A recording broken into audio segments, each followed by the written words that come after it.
Hey, this is Walt from the StogieReview.com, back for another short ashes review.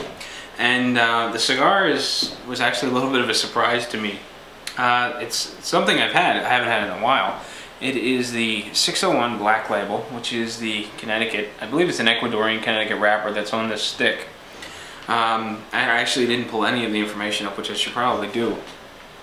But I didn't know what I wanted to smoke tonight, and I've been running into some issues where, actually, you know what? Let's run down the pre-light, and then I'll tell you the little bit of a story as I'm lighting it to try to save some time.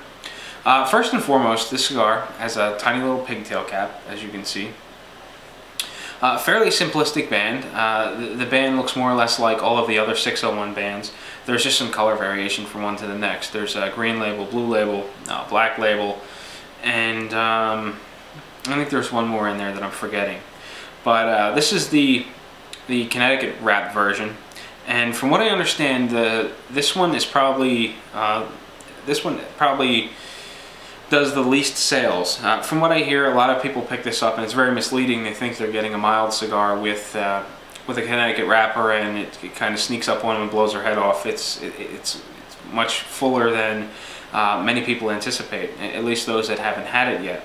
At least that's what I hear through the grapevine, that out of the entire 601 line, these probably do the worst as far as sales go. And I think that I think it's very close between the green and the blue label which one does better, but both of them do very well. The other is a red label, Habano. So just looking this over, it looks pretty neat. It looks a little dry. There's no real oily sheen to it. There's very small veins. They don't add much texture to the cigar. There is some lumpiness going on though, which it just looks like there's some lump shining through or showing through from, I guess, the way it was bunched and filled. But it really doesn't look bad. It looks pretty presentable. Just giving it a little pinch, feels pretty firm. I got one soft spot so far. Yeah, just one soft spot down here. I could probably squish it quite a bit if I really wanted to, but I don't want to damage the wrapper. Yeah. So all in all, it looks pretty good. There are no visual flaws that are jumping out at me. It feels nice and consistently packed. So I'm going to go ahead and get my cigar clipped and start the lighting process. And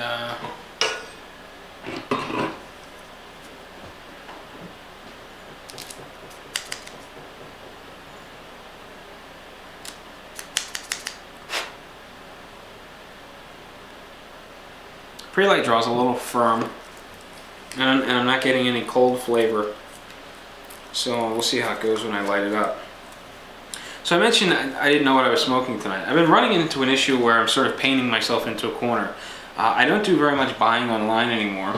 I'm on a budget, so I'm spending the bulk of what I have at the cigar shop. I like to hang out and talk to the owner, get caught up on what's going on in his shop. He sees probably a steady supply of reps, and they come in and they let them know what's coming out, what's sort of down the road a little ways yet, and I end up picking up a lot of information there.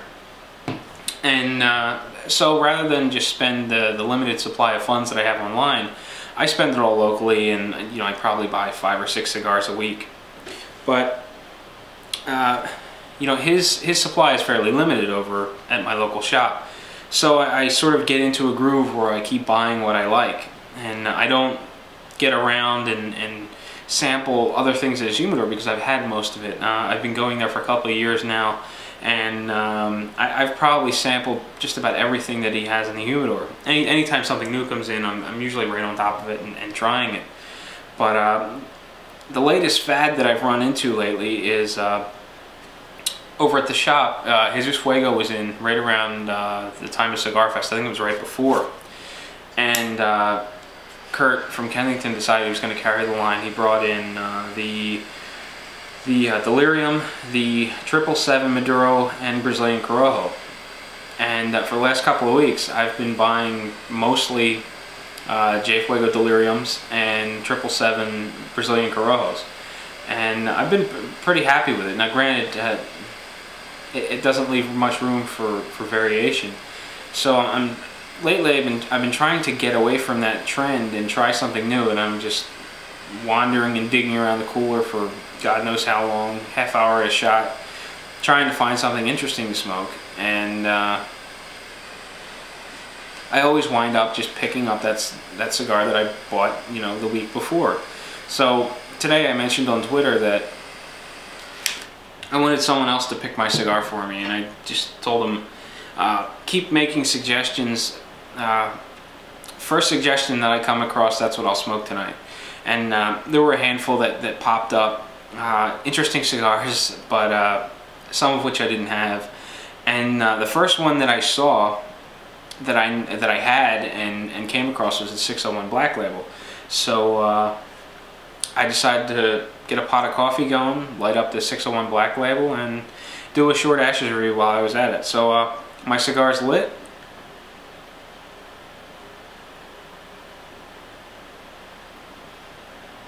You've got the lowdown on what I've been smoking and the trend that I've been going through. So I'll be right back. We'll take a look at the first third and we'll get this thing kicked off. So stay tight. Alright, well, I'm plugging along with my 601 Black Label. I guess I'm a little bit more than an inch and a half, maybe 2 inches into the cigar. Although, you know, that seems a little much. I'm probably about an inch and a half into the cigar. It seems to be smoking pretty slow. There's a fair amount of resistance to the draw, but it really doesn't seem to be reducing the smoke density too much. Sometimes I get these cigars, the draw seems kind of stiff, and as a result the smoke seems kind of airy. But in this case it's pretty dense, and it's enjoyable all in all. Easy to get through the sinuses. Does a real good job of coating you know, the mouth, the walls of the mouth, the palate, and all that. And it's definitely not a mild-bodied cigar. I forgot how much I like these. I mean, I'm really enjoying it. It's probably along the lines of medium to full. When you get the smoke through your sinuses, it really does have a nice, like, very stingy, sort of spicy component, which I like quite a bit. In terms of finish, it's got a nice, smooth creaminess to it. It's got a little bit of a zing, sort of a crisp freshness, if that makes any sense. And yeah, all in all, you know, I'm amazed at how long it's been since I've had one of these, and I just enjoy it this much, and I haven't had one in so long. This sample I got out at Cigar Fest.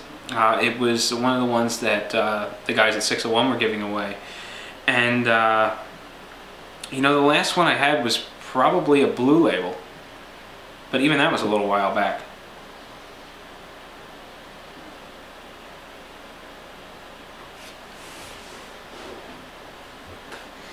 So as far as the MSRP goes, I really don't know what it is. The last time I actually bought one, which was quite a while ago, these are about $7 a piece. You know what, I totally forgot to mention the flavor profile.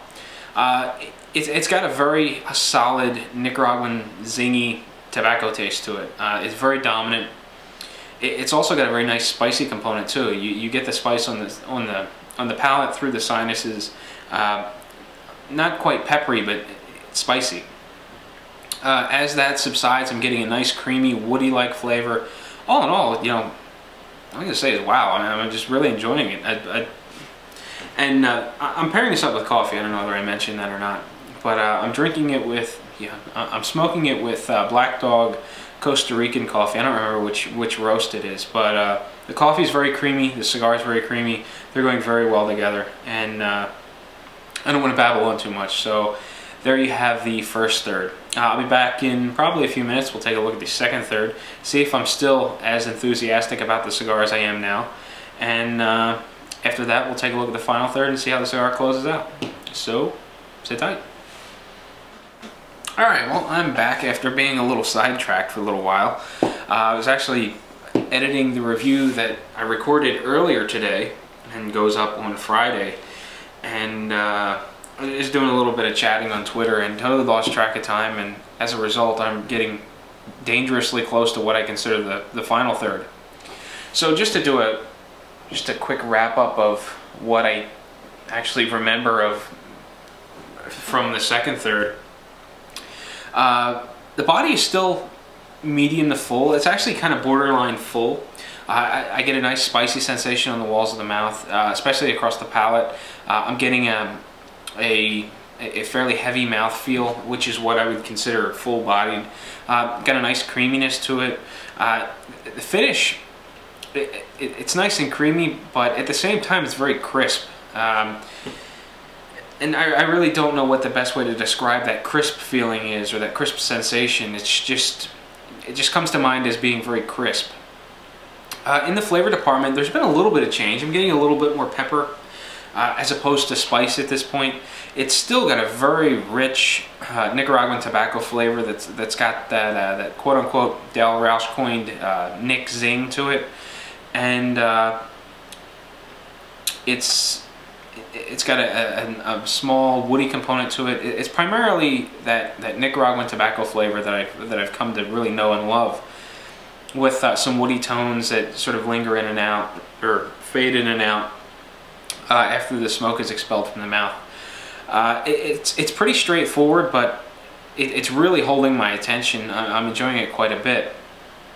The smoke rate, or the smoke time I should say, has been pretty slow. I mean, I really haven't been paying a whole lot of attention to the clock, but I know that whatever I was working on, you know, getting that review edited, photos uploaded and things like that, and chatting on Twitter, I had to have spent probably 45 minutes doing all that.